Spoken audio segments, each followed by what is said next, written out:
Surgery is an art as much as it is a science. Keep pushing. But there are very few Mozarts and Beethovens. Surgery is hard. It's not easy. Not everybody can be a surgeon. It's very demanding and it requires sacrifice.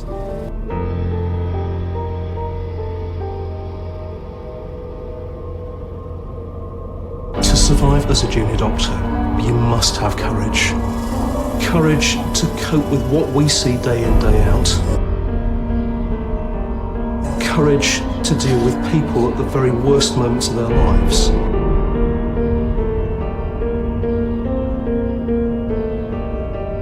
I want to become a good surgeon. I want people to remember me as a good doctor. People expect from you a lot more in surgery than in other rotations. I mean, if you make a mistake, you make a mistake, that's fine, it's done, but the expectation is not to make a mistake.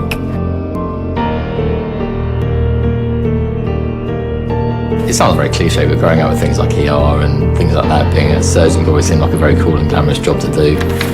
I just thought it would be sort of saving lives on a daily basis, being in theatre all the time, and nurses going, all doctor and all that sort of business, but sadly, well, not sadly, fortunately the reality isn't quite like that. Yeah, it's not glamorous. It's not glamorous. One of the challenges James will have is making that decision. Just when is the right time to say, yes, this patient needs an operation, or this one doesn't? Sometimes it's really difficult. They've got this pain in their tummy, their blood tests are a bit, their examination, it doesn't really tell you very much. You just don't really know. What you don't want to do is to delay operations because you're not confident to make the decision and then end up with patients becoming more unwell because the operation has been delayed. It is a bit scary, and there is always that fear in the back of your mind that you miss something important. There is always a fear of cocking something up, messing something up that you can't fix. Every single day, every minute, you are competing with very ambitious men, egomaniac men. Surgeons inherently are very competitive. In order to get ahead in surgery, you have to be very domineering to some extent. Be proactive. The fact of the matter is that surgeons tend to be alphas. My earliest memory of want to be a surgeon as 11 or 12. My best friend actually came down with acute appendicitis, and then she got rushed into the hospital. And then 2 days later, she came back to the classroom and she said, I'm all cured. They took out my appendix and they all got inflamed and 100% back to normal. I just thought, wow, that's amazing. So I thought, yeah, I want to be a surgeon when I grow up. The thing about surgery is it's a practical skill. It's like becoming a pianist or something else. You want to have every opportunity that you can get to get into theatre because you know that one day it's going to be you by yourself. You need to have lots of confidence in yourself to do well in surgery. A lot of things going through my mind. Did I let them down? Was I slow? I don't know. So many things going on. Sometimes when things are not going right, you can feel your heart beating really fast.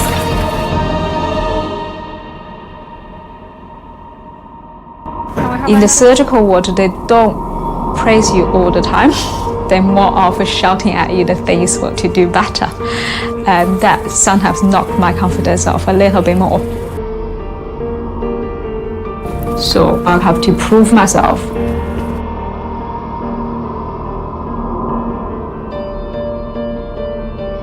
I think now that it's had probably a good outcome, it's like breathing a big sigh of relief.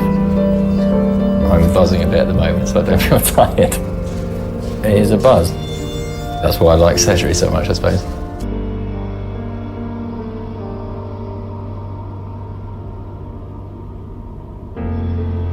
You know, it's mentally very exhausting.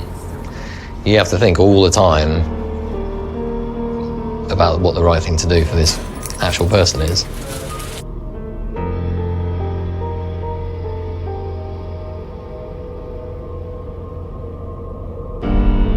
Going to theatres puts a smile on my face. Doesn't matter if I have to work hard to go there. I don't mind starting my day early on.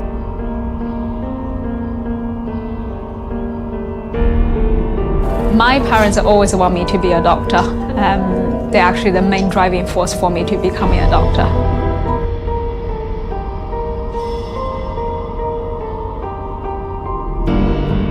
The hours never really bother me that much, I have to say.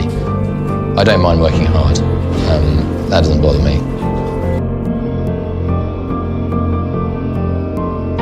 But in those circumstances, there are times where you don't drink or eat anything, as I found to my cost.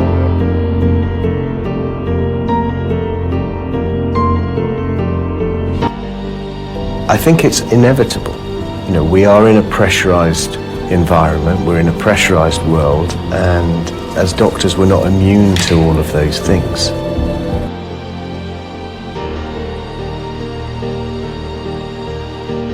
It's not just a job. Whatever you say, it's not just a job. You go home, you lie in bed and you think about the patients you've seen, the things that have gone wrong, the things that have gone really well. I'm not going to say, you know, I'm a martyr, but at the same time it does occupy sort of, I would say, 80% of your waking time. But I'm okay with that. I can't really think of anything else I'd want to do.